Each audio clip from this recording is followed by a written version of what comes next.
Hello, everyone, and thank you, Andreas, for that very kind introduction.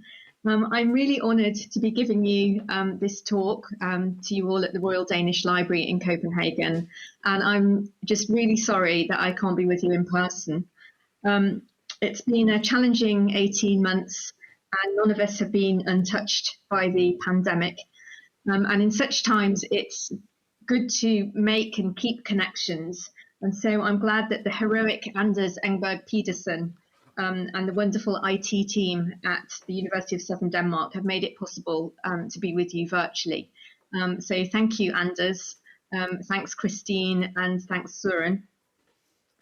And while I sit in safety here at Oxford, talking about war and aesthetics, I think of the people who don't have that luxury, and because the real life effects of armed conflict are happening to them now. So I want to bear that in mind. So my subject today is poetry about the wars led by the United States in Iraq in 1991 and 2003, often known as the First and Second Gulf Wars. And my focus is the representation of time. So 3 months after 9/11, 20 years ago now, the American novelist Don DeLillo published an essay called In the Ruins of the Future in Harper's Magazine. I'm hoping that my slideshow is working, and there it is. I can see it on the screen now. Great. So in this essay, DeLillo discussed some of the ways in which 9/11 might change war writing. I think it's a very seminal essay, and I wanted to quote some key observations from it. So Don DeLillo said, "This catastrophic event changes the way we think and act moment to moment, week to week, for unknown weeks and months to come and steely years. For the next 50 years, people who were not in the area when the attacks occurred will claim to have been there. In time, some of them will believe it. Others will claim to have lost friends or relatives, although they did not.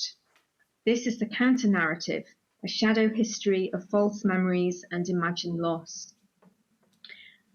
The event itself has no purchase on the mercies of analogy or simile. We have to take the shock and horror as it is. But living language is not diminished. The writer wants to understand what this day has done to us. Is it too soon?" So note in these comments DeLillo's concerns with war representation and temporality.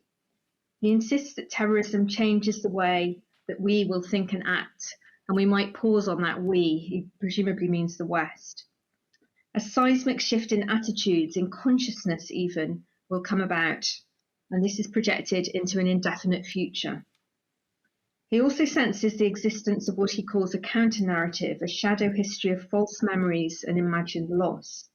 And this counter-narrative, he says, will change the past. People who weren't present will imagine that they were, and those that didn't lose loved ones will imagine that they did. So we're not to expect a clear, hard-edged account of events, a military history if you like, but a blurred and ghostly set of narratives and counter-narratives and even counter-narratives. The radical suggestion is that the event will have, not has, but will have, the power to change history. In the future, the past will be rewritten. And DeLillo questions when we might understand what this day has done to us, asking, is it too soon? So his implication is of a long, even indefinite process of understanding, if rather than when being the opposite word. So today I want to think more about war and time and wartime in relation to poetry about the First and Second Gulf Wars. I'm going to look at thematic and formal responses to the challenges of representing temporality in those wars, and in particular, the phenomenon of deep time. So what is deep time? Well, in her 2009 book, Through Other Continents, American Literature Across Deep Time, Y.G. Dimmock defined deep time as, quote, temporal length added to spatial width of the planet. So that is time as profound as the oceans and as high as the sky. In a recent article, The critical Paul Saint-Amour spoke of deep time in terms of a longer scale of centuries and even millennia. He likened looking into deep time to standing, quote, on the edge of a continental shelf, where, with our feet still in the shallows of calendrical time, we peer over that rim into the undersea canyon. In his words, deep wartime is, quote, a temporal cut, where we might read the reciprocal inscriptions of the fleeting and the durative, the poem and the fossil. I think there's possibly more to deep time, though, than simply a much larger scale. And to get a sense of that meaning, we need to go back to the end of the 18th century. In a 1788 article entitled Theory of the Earth, the geologist James Hutton commented that the rock record he had analysed showed, quote, no vestige of a beginning and no prospect of an end. He took the scientist and clergyman John Playfair to look at the rock strata off the coast of Scotland, and when Playfair grasped its significance, he felt his mind, quote, grow giddy by looking so far into the abyss of time. So the concept of deep time that I want to work with is one that has the properties of being beginningless, being endless, and inducing giddiness. And in the poems I'm going to look at about the First and Second Gulf Wars, deep time is conveyed not just by the rock record, but by strata of ancient literature. Now, to an extent, this concept of deep time is endemic to war. So Mary Dudziak's study of modern American wartime, called Wartime and History, an idea, its history, its consequences, of 2012, analyses from a legal political perspective the way in which conflicts spill past start and end dates. So we know that the starts of wars can be messy. Justifications for initiating them are often ambiguous or manufactured. Examples include the sinking of the USS Maine that precipitated the Spanish-American War, the Tonkin Gulf Resolution that inaugurated Vietnam, the supposed existence of weapons of mass destruction that formed the pretext for the 2003 invasion of Iraq. Historians frequently fail to agree on the precise moment of initiation. Indeed, wartime may well begin in advance of official declarations. The ends of wars are equally problematic. It's been pointed out that war does not end.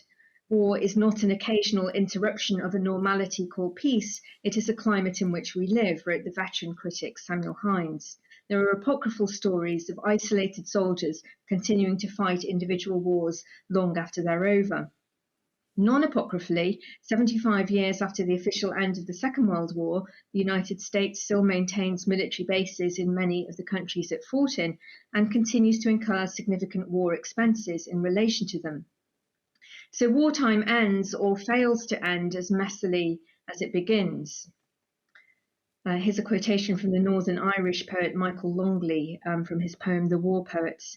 Everybody talked about the war ending, and always it will be the last week of the war.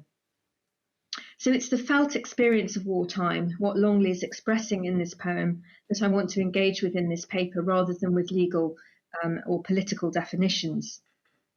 The poems I'm going to discuss are by the English poet Claire Shaw, the American poet Brian Turner, the Iraqi-American poet Dunya Mikhail, the Iraqi poet in exile Adnan al-Sayah, the Anglo-Welsh poet Jenny Lewis, and the author of the Epic of Gilgamesh, the oldest story in the world, 1,000 years older than the Iliad or the Bible. For those of you who don't know about it, the historical Gilgamesh was king of Uruk, the modern day or near modern day Al-Samawa, Iraq, in 2800 BCE. The oldest versions of a Gilgamesh poem are in Sumerian and date from between 2100 and 2000 BCE. There's an old Babylonian version from 1700 to 1600 BCE, and the standard Akkadian version, written by the scholar priest Sin Like Unini, dates from 1200 to 1100 BCE. Now, I don't know whether you saw this, but the Epic of Gilgamesh, fantastically, was in the news this week as a tablet known as the Gilgamesh Dream Tablet, which has a fragment of the poem on it, which had been looted from Iraq in 1991. Was handed back by the United States in a ceremony at the Smithsonian. UNESCO called the return of the tablet, quote, a significant victory in the fight against the illegal trafficking of cultural objects, adding that the theft and trafficking of ancient artifacts is, quote, a key funding source for terrorist groups. So from ancient time, the poem is intervening in contemporary military conflicts. The other writers I'm going to talk about aren't very well known, which is actually why I'm talking about them. I wanted to bring them to a wider audience and introduce them to you if you don't already know them, apart from Brian Turner. So as I go, I'll give you a little of their backgrounds.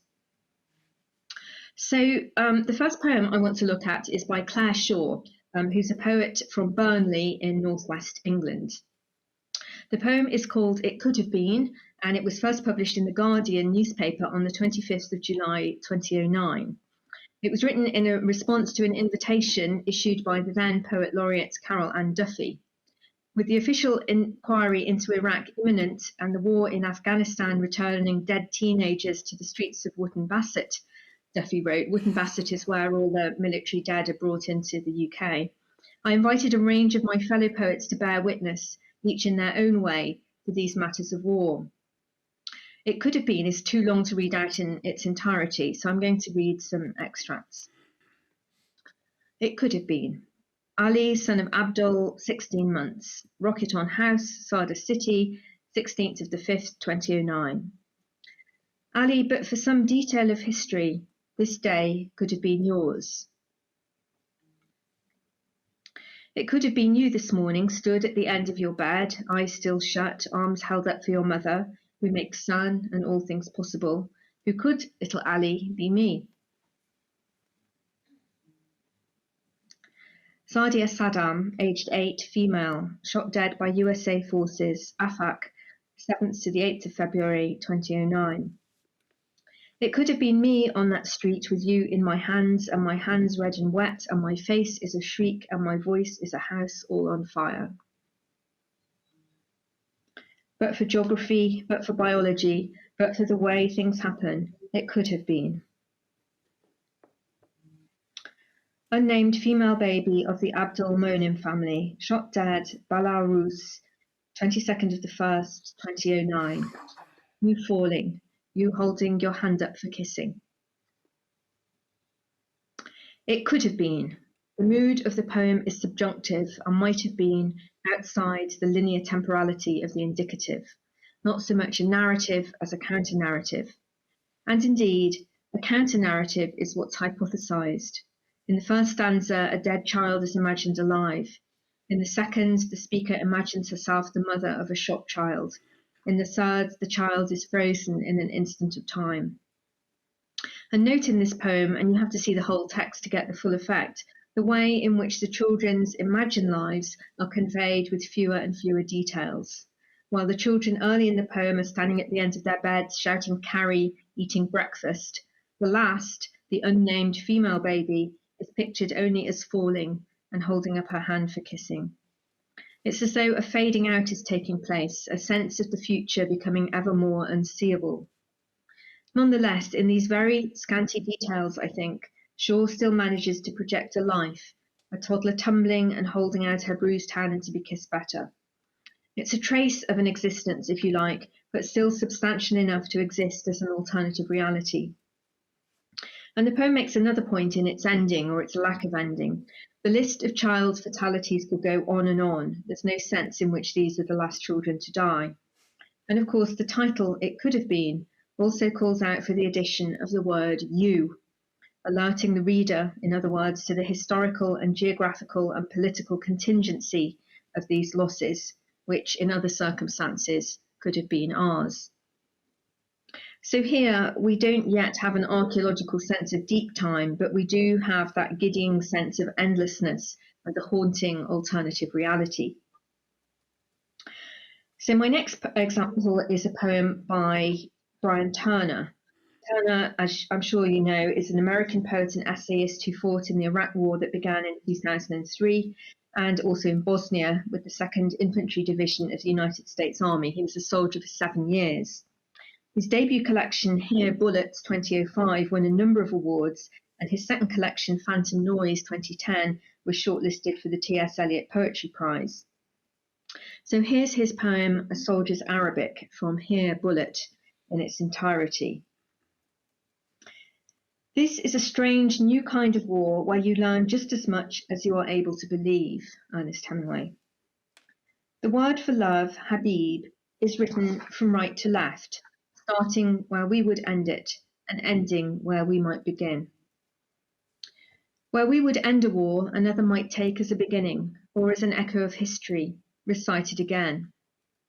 Speak the word for death, Nout, and you will hear the cursives of the wind driven into the veil of the unknown. This is a language made of blood. It is made of sand and time. To be spoken, it must be earned. So it's a careful, guarded, respectful poem, this one. Like Claire Shaw's poem, it uses the pronoun we, and it initially seems as though this will work to establish a privileged viewpoint, in other words, us and them. But this possibility is cancelled. Rather than they, the speaker simply says that another might think differently. There are plural ways of seeing that is. One person's end is another person's beginning, just as some languages are written from left to right and others from right to left. And the linguistic point is also an historiographical point that doubts the fixity of ends and beginnings. You could use the word boustrophodonic for this effect. Boustrophodonic means the course taken by a team of oxen pulling the plough across a field, so going from left to right and then from right to left, a sort of S shape, a sort of spiral. So the image I've put next to the last lines of Turner's poem is a boustrophodonic carving on a Sumerian door catch from Mesopotamia, dating from the 3rd millennium BCE. Turner's poem, I'd suggest, petitions this aesthetic, challenging rectilinear narrative. What also strikes me about this poem is the remark about Arabic in the last line. To be spoken, it must be earned. Not learned, as you might expect with a language, but earned. Turner articulates the language's history, comprised of blood, sand, and time. This is not something that can be learned from a language card or from a textbook. To have the right to speak, it requires deep linguistic understanding, as well as an understanding of the flaws in thinking that things start and finish, which is also an understanding of how rights accrue in history. So let's now look at a poem by the Iraqi-American writer Dunya Mikhail. An ethnic Assyrian, Mikhail was born in Baghdad. Her first languages are Aramaic and Arabic, and she fled Iraq for the United States in 1996. The poems in Mikhail's collection, The War Works Hard, were written between 1984 and 2004 and translated from the Arabic in 2005, and they refer to the Iran-Iraq War of 1980 to 88, as well as the Gulf Wars bracketing the millennium. So this poem is simply called O. The title of the poem is a closed circle. Its shape is of a spiral. It dramatizes the sense that once entered, the mental and physical confinement of bombed Iraq cannot be left. It also creates an impression of time as a vortex. Now, reading it out is a bit complicated because it's difficult to tell where it begins and ends, but you can see a linear version on the right, and I'm going to start from the outside and read inwards. Rushing ambulance, tears flow, red light, a heart bleeds, bewildering siren, imperfect pulses. They drive the stretcher, they carry the coffin to the emergency room, to the grave. They bring flowers, a heart bleeds, bewildering siren, imperfect pulses. They drive the stretcher, they carry the coffin to the emergency room, to the grave. They bring flowers, a heart bleeds, red light, imperfect pulses, bewildering siren, tears flow, rushing ambulance. So we have a spiral of 11 repeated phrases that draws the reader at acceleration down a vortex of ambulances, emergency rooms, coffins, and graves. The structure is paratactic. These phrases are only connected by being placed adjacent to each other. So the structure itself is emphasizing a sense of random happenings. And the repetition, of course, makes the point that these things are happening to a great many people, hence the impersonality of the tone. Death has become routine. The title and shape, the word or sound "oh," a cry of anguish, simultaneously functions as a commentary on the situation. In narratological terms, O also makes the point that it is impossible to find a beginning or an end. The lowercase unpunctuated repeated phrases are the very antithesis of linear time. O changes temporal perspective, replacing the rectilinear with the spiral, endings with endlessness, and requiring the reader to approach the work in a different way. So when you're reading it as it's published, you either have to twist the text or you have to twist your body so that you can read the lines. So in these poems by Claire Shaw, Brian Turner, and Dunya Mikhail, poets from very different backgrounds and experiences, we have an urge to chop up linear time and substitute it with something much more fluid. Now, in the rest of this paper, I want to focus on another poetic technique for representing deep time, which is intertextuality with very ancient literature. So I'm going to focus now on Mikhail again and on Al-Sayya and Lewis. So in the work of these three poets, the deities and heroes of ancient Mesopotamia are congregating. Mikhail's 2006 poem Inanna imagines the eponymous Sumerian goddess decrying the sight of, quote, antiquities scattered and broken in the museum. Al-Sayya's 2014 Uruk's anthem catches another monetary glimpse. I see lightning flicker under Ishtar's eyelids. And Lewis's 2014 anthem for Gilgamesh beseeches the legendary Babylonian king to return. O Gilgamesh, come home. Your people need you like the rain. O Gilgamesh, come home. I need your DNA beside me again. Now, invoking these figures from the literature of Mesopotamian antiquity manipulates time in a number of ways. The references remind the reader of the ancientness of the region's written culture, a culture which, unlike stone monuments, cannot be erased. They create a wider perspective in which to comprehend human affairs, and they create something new from the distant past.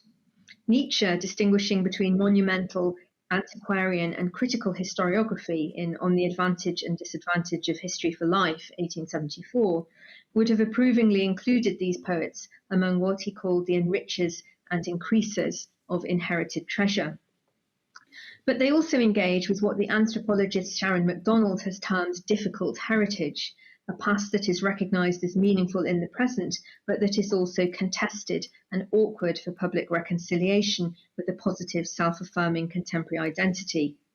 And that's because Gilgamesh, as well as being a legendary leader surpassing all other kings, heroic in stature, as the epic puts it, was a violent and tyrannical imperialist. Stephen Mitchell, who's the creator of a stunning translation of the epic, describes Gilgamesh's mission to the cedar forest to kill the monster Humbaba as, quote, an eerie counterpoint to the recent, this was 2003, American invasion of Iraq.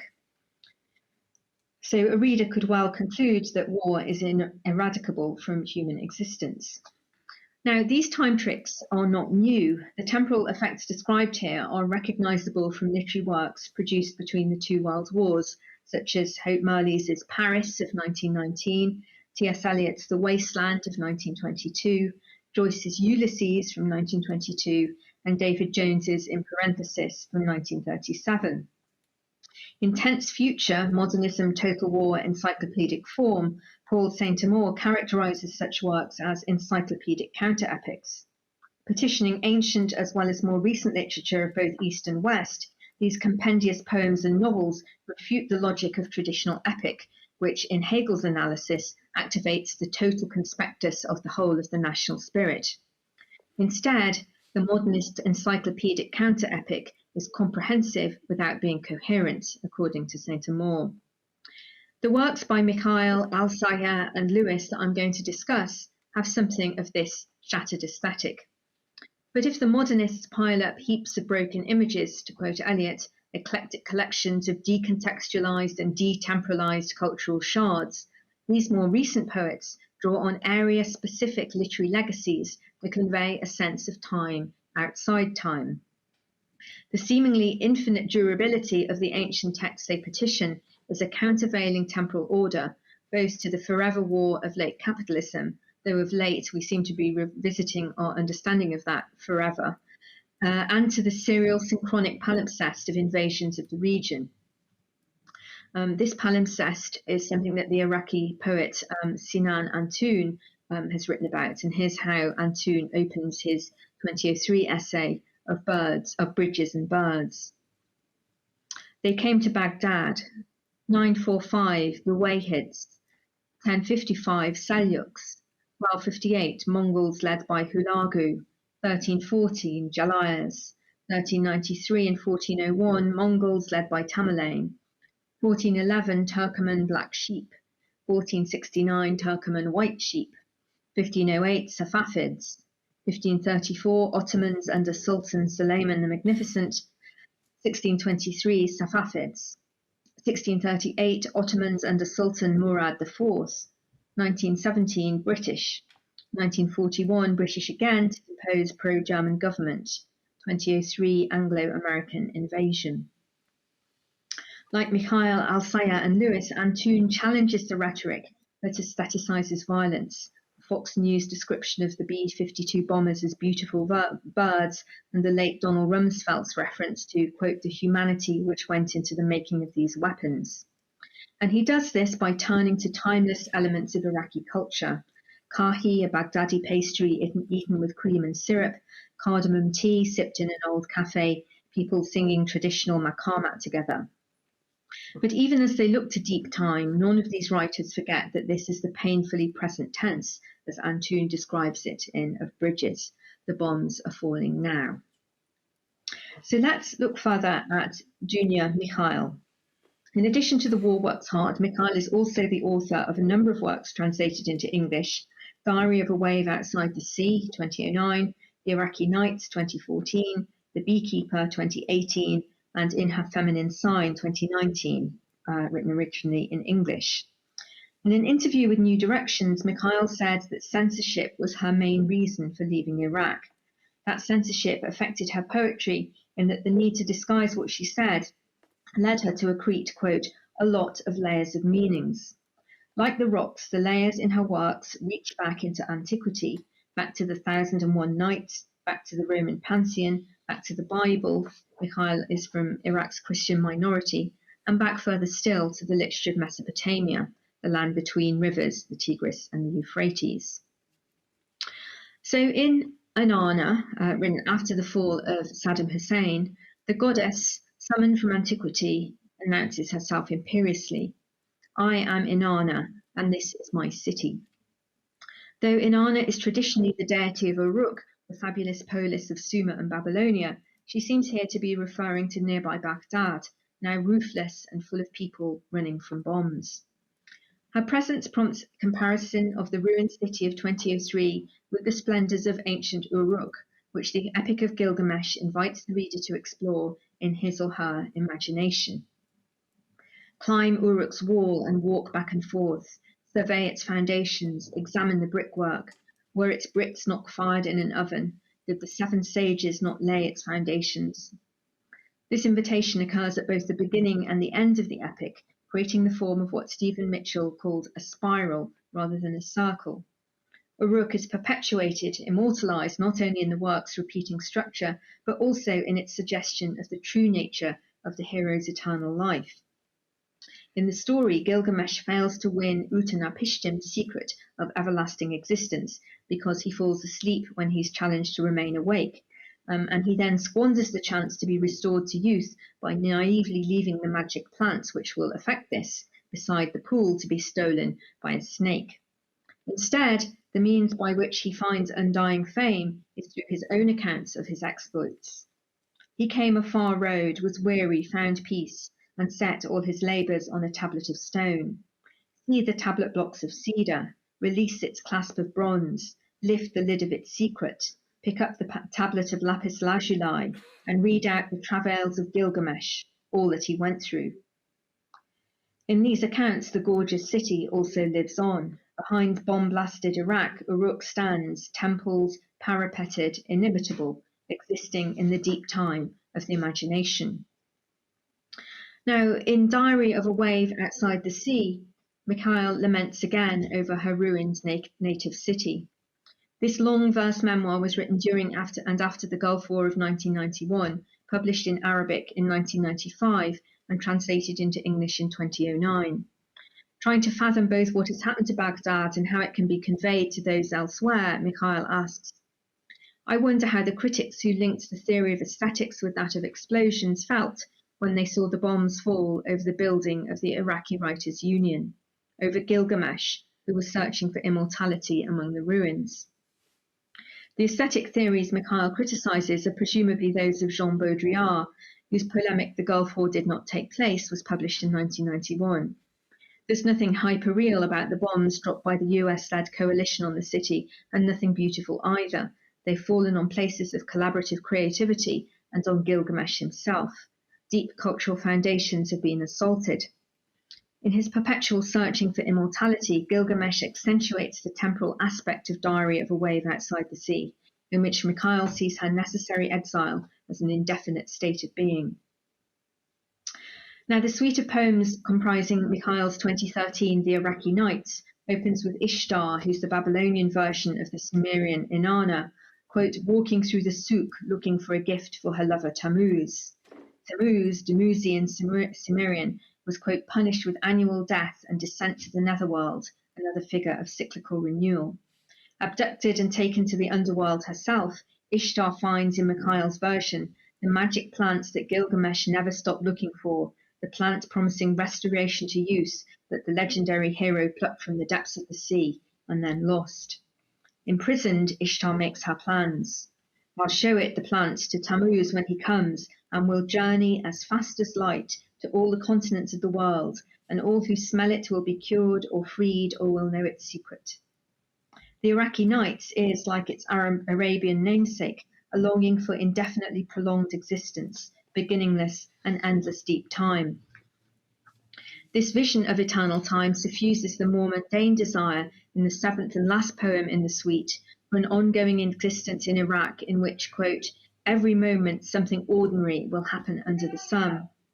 So dreams Ishtar, but in a later poem in the volume, Your Email, the goddess's return is only fleeting. She comes back to life to sing a song for the wrecked cities, but a moment later is leaving through the gate. It seems that Baghdad or Uruk's deity, disillusioned by humankind's continuing violence, is deserting her. Okay, so now I'm going to turn to the poet Adnan al-Sayah, who's mentioned by Mikhail in Diary of a Wave Outside the Sea, where she refers to him as the first one to designate their 1980s generation of Iraqi poets as the war poets. Al-Sayah's criticism of the Ba'athist regime led in 1993 to his exile in Jordan and Lebanon. In 1996, he was sentenced to death by Saddam Hussein for writing Uruk's Anthem.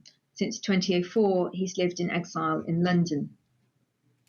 Of the Iraq that's gone, he writes, half its history was coal and song, its other half evil, wrong.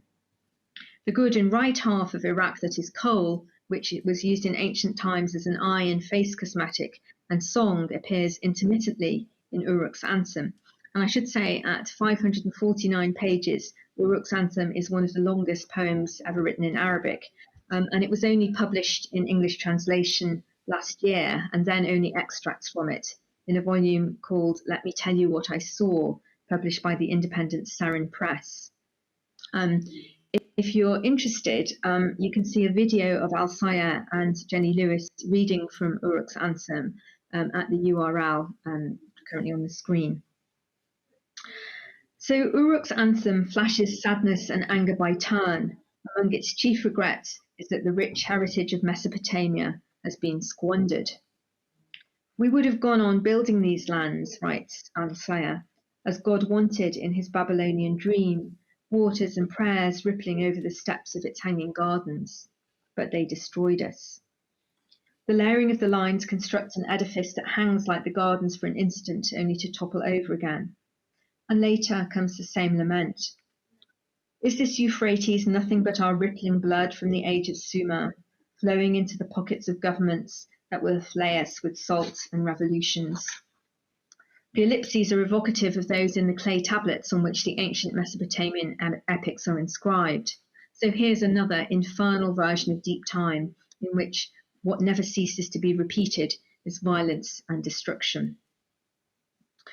So the Anglo-Welsh poet Jenny Lewis is Al-Sayer's UK collaborator, and Lewis has published a number of collections in collaboration with Al-Sayer, and typically he provides Arabic translations of her English and she vice versa for his Arabic, and she consistently engages with the epic of Gilgamesh. Her verse drama After Gilgamesh 2010, her 3 volumes of poetry Now As Then 2013, Singing for Inanna 2014, and Taking Mesopotamia 2014, her chapbook The Flood 2017, and her 2018 rendition of the epic Gilgamesh Retold, they all merge into a single creation. Repeated poems become part of a common collective. So the title of Taking Mesopotamia is a quotation from the 1919 Memoirs and Reflections of Lord Grey of Culloden, British Foreign Secretary from 1905 to 1914. Grey wrote, "Taking Mesopotamia means spending millions on irrigation." So there's a kind of watery feeling to this collection. And the opening poem, which is called Swimmer, is dedicated to Al-Sayer. Your voice travels out, heaped and precious as the Rhondda coals my father's uncles shovelled. So note the link being made here. Language is like something excavated, associating the Iraqi translator with the Welsh miners of the coal mines in the Rhondda Valley, and both of them with the ancient remnants from the earth. So Lewis's personal connection with Iraq arises from her father, Thomas Charles Lewis, who was a second lieutenant in the 4th Battalion of the South Wales Borderers.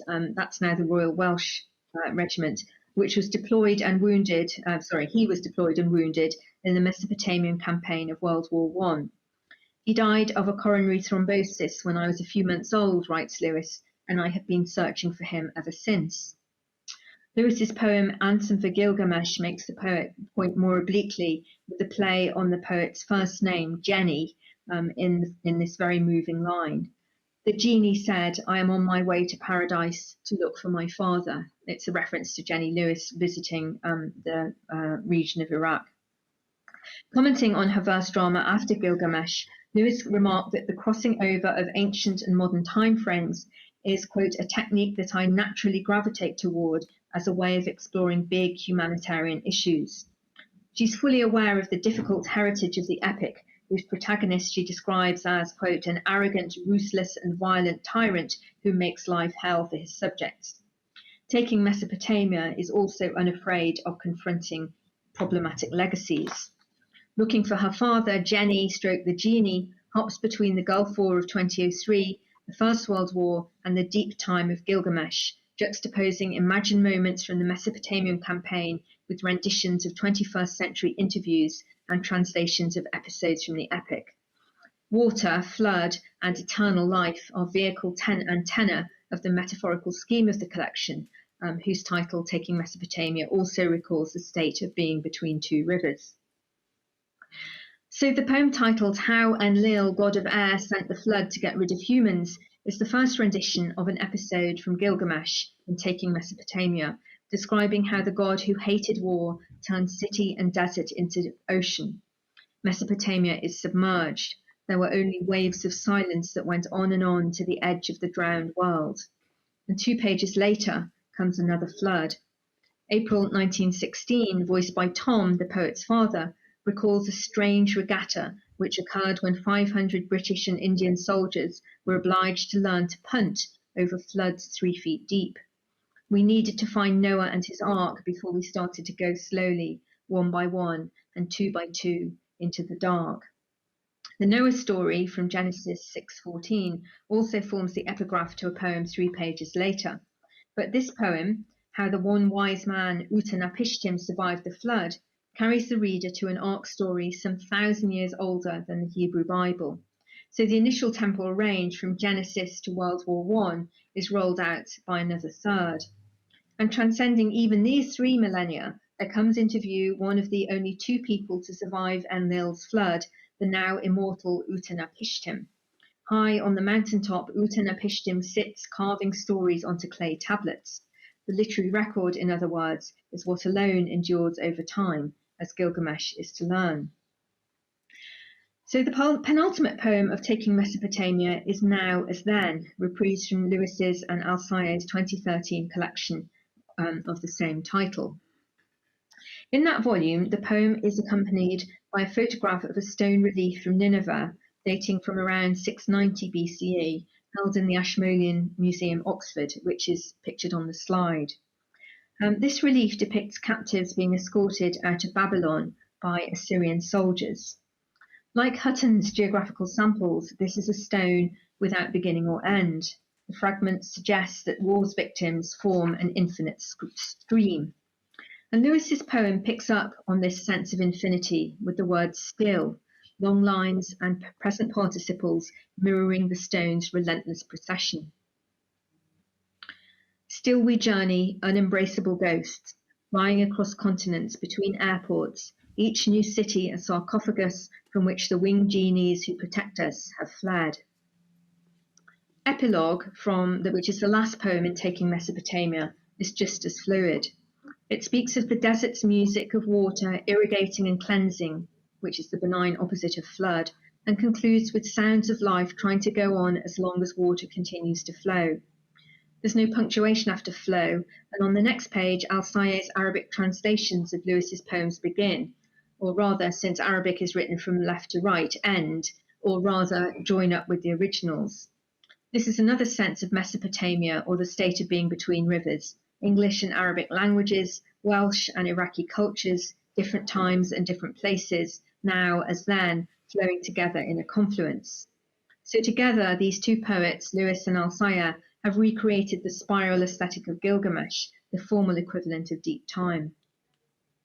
So Gilgamesh is an epic in which standard linear time is stretched and curved, an epic about the hope of eternal life, or in the formulation of Rilke, who wrote an essay about it, the fear of death.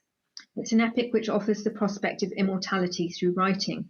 Spiraling over millennia, it imbues the poems of Mikhail, Al-Sayeh, and Lewis with a never-beginning, never-ending temporal order, a deep time that is at once an enriching source of inalienable cultural history and a challenging inheritance. In their poetry, reappearances of the epic are suffused with a sense of longing as great as its hero's desire for eternal fame. "O Inanna," cries Al-Sayeh, "how do we get back to Uruk?" So to conclude, a word about endings. The deep time that we've been considering has the quality of endlessness. This is not the dead end of deliberately withheld closure, but the bewildering, truly unknowable nature of in-war endinglessness. Now, Simone Weil argued that war's capacity to efface the notion of being brought to an end makes it look as though intolerable sufferings are easy to bear. Nonetheless, the expectation that war and wartime will unfold in logical succession is ever ripe for challenge. In plotting war, risks giving meaning and hence accommodation to the atrocity, and risks unfair judgment of those who knew less at the time. The challenge for texts of war, therefore, is to end without ending.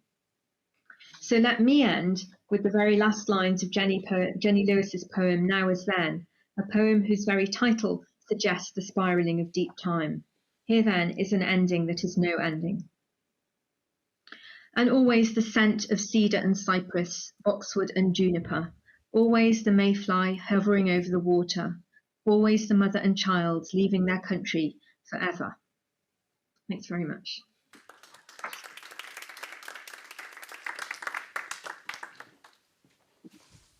Thank you, Kate, for this very rich presentation.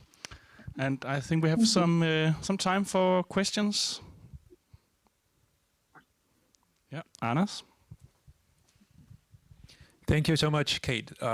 This was a tremendous overview of so many different poems. I still need to sort of wrap my head around all of them. I guess I have sort of two immediate questions. One would be sort of whether you see connections between the poetics and the different poetics of these different texts, and then the wars in which they were written. Sort of what are the links between sort of concrete historical events and then the poetics of the texts? I mean, I'm thinking, of course, also about the war in Afghanistan, this is supposedly forever wars, and how that ties in, whether it ties in at all to this argument, or whether this sense of time out of time in war really goes beyond the particularities of the individual wars. So that would be my one question. And then I was wondering also whether, because you mentioned Paul K. Sainamore's texts on sort of the modernist aesthetic, on the encyclopedic, the shards. I was wondering also whether you could conceptualize deep time, and I'm really speculating here, but whether you could conceptualize this time out of time as a kind of sort of dark shadow of the modernist epiphany. Not the epiphany, but sort of this perpetual state of being at war, which never ends. There was a kind of, I thought, in the Jenny Lewis poems, almost this kind of Proustian moment of reaching back in time, but then finding there actually war. So those were the two questions. So thanks, Anders. Those are two brilliant questions, typically brilliant questions, and so much to discuss in them.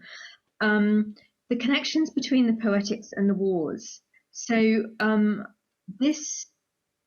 poetics of these very contemporary poems, which I've put together with the Epic of Gilgamesh, I think relate to a region which has been more war-torn than most. I hesitated slightly before I said that because it's hard to generalize like that.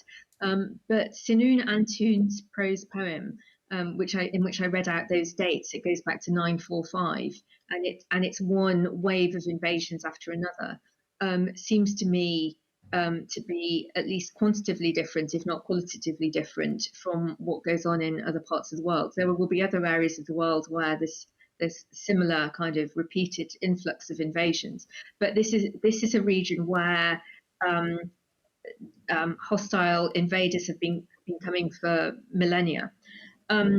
So I sensed a connection with that state and with the petitioning of these very ancient texts, the texts like Epic of Gilgamesh. First of all, there's a sense of fellow feeling, and that's difficult to imagine when you think that these are, 3,000 years old, talking about extremely different cultures. But nonetheless, there's this sort of sense of fellow feeling. I think when I wrote this paper, it was before the recent events in Afghanistan, the withdrawal of the Americans and allies. And that phrase, forever war, suddenly got bandied about again. And in the UK, Tony Blair said that it was an imbecilic phrase, and the idea of sort of ending a forever war on a particular date, because I think the idea was to get out before the 20th anniversary of 9/11, was a stupid idea. Nonetheless, it seems to me that the kind of ideological tide is turning, and it's beyond my pay grade, I think, and my qualifications to really analyse that. But I think, so first of all, there's a sense in which we're starting to revisit the idea of forever war, and I will be really interested to see what people in the room think about that, who will be coming from many different disciplines. Nonetheless, I think that while you're in a war, there's that sense of endinglessness, because you just don't know when it's going to end or if it's going to end, and you get expressions of this throughout war. I mean, particularly in the First World War, but in other wars as well. So there's that sort of connection between the poetics and what's actually happening. You use the phrase a concrete historical advance, and I'd like to kind of throw that back at you and say, what exactly were you referring to with that? As far as deep time is relating to the modernist epiphany and a sense of maybe the war that never ends, that's a really terrific insight that I haven't thought about. But I like the idea of the Proustian epiphany. Of course, that's a sort of personal connection through time. And if you like, these poems are more of a kind of prosthetic connection between time, reaching out not because you've got a personal memory to 3,000 years ago, but through literature of epics like Gilgamesh, you've got a kind of cultural connection, albeit a tenuous one. So yeah, maybe a kind of prosthetic version of the modernist epiphany, the Proustian epiphany. but let me come back to you and ask what you think about the idea of forever wars, Anders and everyone else who's in the room, and what you mean by a concrete historical advance.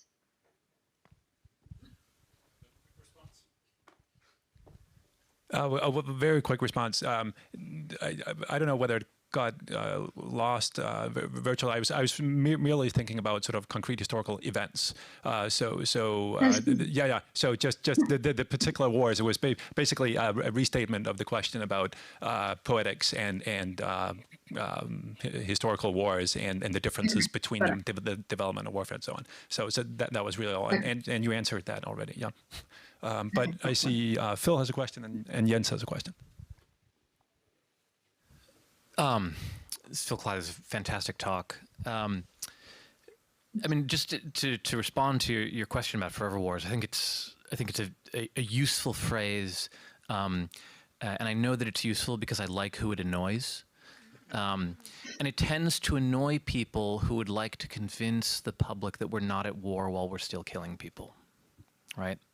And you saw that in Joe Biden ending the war in Afghanistan and then in the next sentence announcing that we would still have over-the-horizon strikes, right? So we're ending the war, but we're still killing people, don't worry. One of the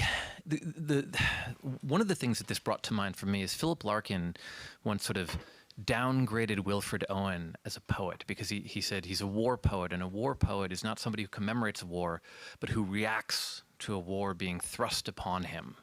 And so this is a sort of second order of poet because, he says we would somehow think less of Gerald Manley Hopkins if his name was on the passenger list of the Deutschland, right?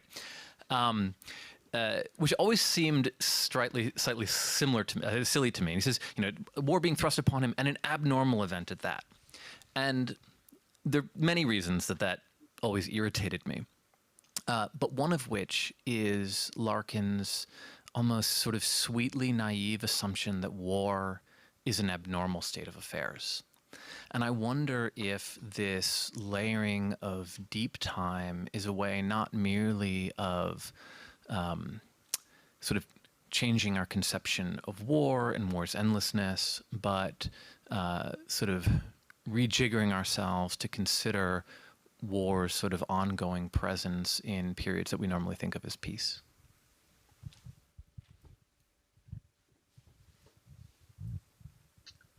Yes, thanks, Phil. So that's really illuminating. I think so. You've got sort of two things going on there: the idea of forever wars, where coming to the end of a forever war, but still killing people, but not calling it war, but whatever it is, and then sort of the idea of Wilfred Owen, Larkin kind of reducing Wilfred Owen because he was in the war, and then presumably, I guess, didn't have a kind of objective view of it, but sort of ignoring the fact that wars are going on all the time. So are wars forever or are they not forever? I think so. Walter Benjamin talks about this, and he talks about I think it's at the end of his essay on the work of art in the age of mechanical reproduction, and he talks about war as what capitalism needs to do when it sort of runs out of people to sell the things it's manufactured to. So it's a sense of occupying the people, really. And and keeping arms manufacturers going and keeping industry going. So I think that's kind of endemic, and I think it sort of works at different levels. So there's that sort of capitalist sense of forever war, and the wars that powers are sort of seem obliged to keep going just so that it keeps them going, because having an enemy to react against is a way of sort of keeping the people together. And then there's the sort of cultural and aesthetic sense of forever war.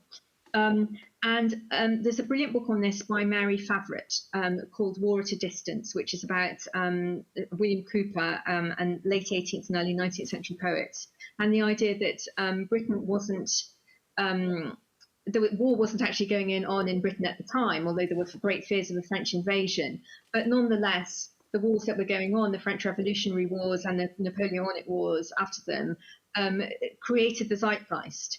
And I think she's absolutely right. And if you read Cooper's The Task, which is ostensibly a poem about a sofa that he was sitting on, and it's about his garden in rural England and the delights of taking a winter walk, you can read that as a war poem.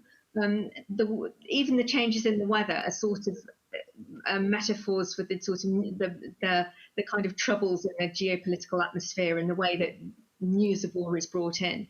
So I think you're right. I've spent a lot of time in my career trying to redefine the axis of war literature so that it's not just you concentrate not just on the war but on the literature, and you start to think that all literature could be regarded as war writing. One more question. Thanks so much for this really rich presentation and for sort of like introducing a bunch of, at least for me, new poets. That was really fascinating. I guess I was struck by your use of the notion of deep time, which I just recently taught a literary class on the Anthropocene, where it's used to sort of like denote, the deep time of geological processes and stuff like that. And I think it's very fascinating to sort of like to use that term in connection with history and warfare and literature as you're doing here. But I guess I was also struck by what I perceive to be sort of like this desire and nostalgia and sentimentality towards empire that these poems you presented us with have, at least to me. I mean, your readings of them are very generous, but if one were perhaps less generous, one could say that they had 2,500 past years before the US invasion of romanticizing, but the moment they go back to is a moment where they themselves, or the culture that they talk about, was a hegemon. Was sort of like the emblem of empire. And to a certain extent, what these poems reminded me of was actually sort of UK dreams of former empire, right? You could almost substitute Queen Victoria for Gilgamesh in some of these poems, and you'd have something you could recognize from sort of like nostalgic Tories, right? So I mean, would there be a counter reading where these poems are not sort of like benign representations of a Mesopotamian deep time, but they're basically just yearnings for empire? I think so. That's a brilliant point. I really like that. I mean, I've been talking about a number of poets, and I think when you're looking at somebody like Jenny Lewis, it's kind of complicated because her father was a soldier in World War One, sent out by an imperial power in a sort of imperial mission. Dunya Mikhail and Al Sayar were both persecuted by Saddam Hussein's regime, and in fact, Al Sayar, as I mentioned, was sentenced to death. So I absolutely see the point that you're looking back to a difficult and contested heritage. The things that his translators of Gilgamesh talk about this a lot. I wonder about the sort of comparative difficulties. I mean, sort of thinking that, even Gilgamesh is preferable to the Ba'athist regime. That's one response. The other response is that what I didn't bring out, and I have done Jenny Lewis a bit of an injustice in this, is that she's very interested in the sort of as a kind of feminist response to Gilgamesh. So Gilgamesh, as well as being this violent tyrant, I mean, he's also held up as a kind of as he's also sort of lauded for his this is a poem about same-sex love, his love for the wild man who's called Enkidu. But what goes on in terms of relationships between men and women is appalling in the poem. She sort of writes back from that point of view. So I think to an extent there's a kind of corrective note in her poetry, and in the others, I don't know. I hesitate to criticize them because of what they went through under Saddam Hussein, and I can sort of see why they're looking back to a time of culture, to a time when the imagination, which it is in the Epic of Gilgamesh, is lauded and preserved rather than having the building of the Writers' Union bond. Any more questions? Or then I think we are off for lunch. Should we, thank one more time for brilliant talk?